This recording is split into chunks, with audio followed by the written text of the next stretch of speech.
still trying to learn each other.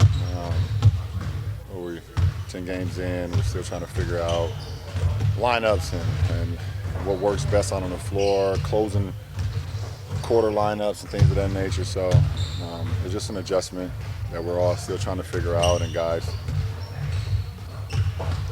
I mean, we got a bunch of guys that's playing that didn't play last year. That's in the rotation. That's like playing heavy minutes that didn't play at all, no matter if it was here or their respective teams that just didn't get many minutes. So it's learning. We're all still learning each other, learning on the fly, and trying to be as best we can on the court. But it's got to be better. So we're about 7-ish hours away from the Battle of LA, and for that, we're joined by our Clippers reporter, Young Masuk. But, Richard, I want to start with you here. You played with LeBron. What do you make of what you just heard from your former teammate? I haven't spoken to him, but I feel like him signing that extension was the biggest mistake he's made in his career. And I stand by that. I don't think leaving Cleveland, people might question why he left Cleveland or how he left Cleveland. I don't think even leaving Miami. Even Pat Riley at the time was like, why are you leaving? We're built for a long-term situation. Went back to Cleveland, wins a championship. And then even after he leaves Cleveland, Cleveland's like, hey, we appreciate everything you've done. You come to LA, you win a championship. But signing this extension right now, last summer, it just was so confusing to me because I think he did it because he was committed to the organization. I know you got 2 picks. I'm going to show you my commitment to you so that you can go make some moves. Because we knew what this team was a year ago. We knew what this team was a year ago, last year, and they haven't added any tangible pieces. And for him to sign that extension to show his commitment, the biggest confusion of all of the extensions were Rob Pelinka, because you're like, what has Rob Pelinka done? Because LeBron James was coming to LA because LeBron James wanted to come to LA. Anthony Davis was coming to LA because, well, you know what? He wanted to play with LeBron James and win a championship. So when you look at all of the moves that have been made by Rob Pelinka, does he deserve an extension? And so for LeBron James to commit to an organization and say, hey, you know what? Like, I want to be here. I want to make sure that you guys feel comfortable trading future assets. I don't need a contender. I need a good team. And so for him to sit on the wall and be a professional and say, hey, look, look, we got a lot of guys that haven't played. This is LeBron James, arguably the greatest player we have ever seen. 1, 2, 3, wherever you rank him, he's about to pass Kareem as the all-time leading scorer, and this is the roster that you put next to him. The formula has been shown for 2 decades how to win with LeBron, and they have thrown that all away. Well, and by the way, the formula of how to win with LeBron, add shooters, right, to start with, that also helps Russell Westbrook play well. It creates space for him too, Janae. Yeah, I do think that this is an interesting, relaxed type of LeBron, even though you see at the bottom of that they're 2-8, and it's like sound the alarm, because you have someone that I believe in December is about to turn 38, who's available, who's averaging around 30, who is, as Richard said, is one of the greatest players, if not the greatest player. 1, 2, 3, you can rank them like you said before. And it just feels like this is a wasted opportunity. You are getting Russ back, and Russ has been phenomenal as of late. You have to give him credit, but then now there's an issue, unfortunately, with AD and his touches and managing that situation. But Richard nailed it on the head.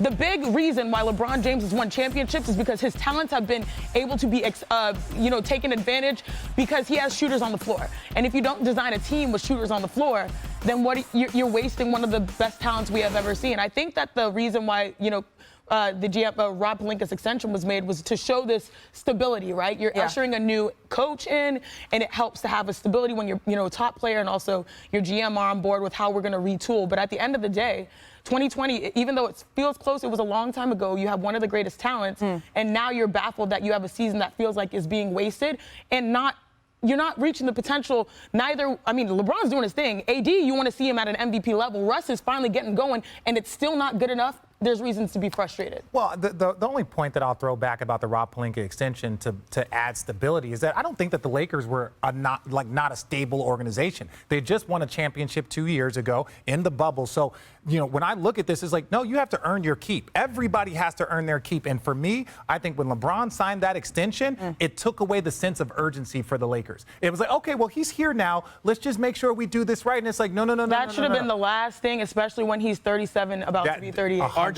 The Lakers are the only team that actually have built a team around LeBron twice without shooters. Remember they did that when Magic was there. Oh, yeah. They decided, let's get a whole bunch of creators with the ball to help lessen the load on him. You thought they would have learned a lesson from that. There is nothing worse than seeing an aging superstar who still has something left in the tank and does not have the right team around. RJ and I can remember. I'm old enough to remember when Michael Jordan dropped 45 on RJ and the Nets on New Year's Eve, okay? That Wizard team was armed. Yes, Michael was later. He was like 40 years old then. But LeBron still has plenty left in the tank. My biggest issue now is that we know that there was no shooting. There was no shooting a year ago. There was no shooting a season ago. And now here, the fact that they didn't make the postseason, so they had, think about this, people, they had between April to October, and this is the team that was put together and then was given an extension. I'm sorry, that's malpractice. You can't do that. I'm not talking about to LeBron. Let's take him out. To the Laker organization, one of the greatest sports organizations that we've seen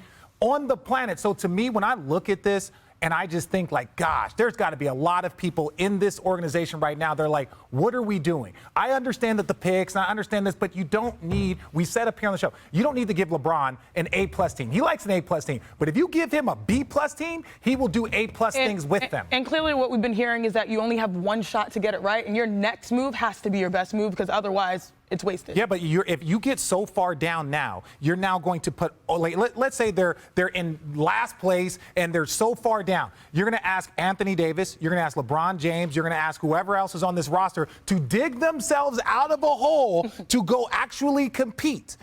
So you're basically saying that this year, last year, look, everybody, Russell wasn't a good fit. I get all this stuff, but now you're asking LeBron James to dig you out of a hole that this team has created because of their inability to form a coherent team. Not even a great team. They have guys, they're drawing up plays for people to hit game winners that were Uber drivers. Come on. There's mutual culpability because I think internally amongst the players, they wanted Russ too. Right, so it's not just one front office thing. I think they all co-signed that. But that was a year ago. True. That was a year and a half ago. Thank you for watching ESPN on YouTube. For live streaming sports and premium content, subscribe to ESPN+.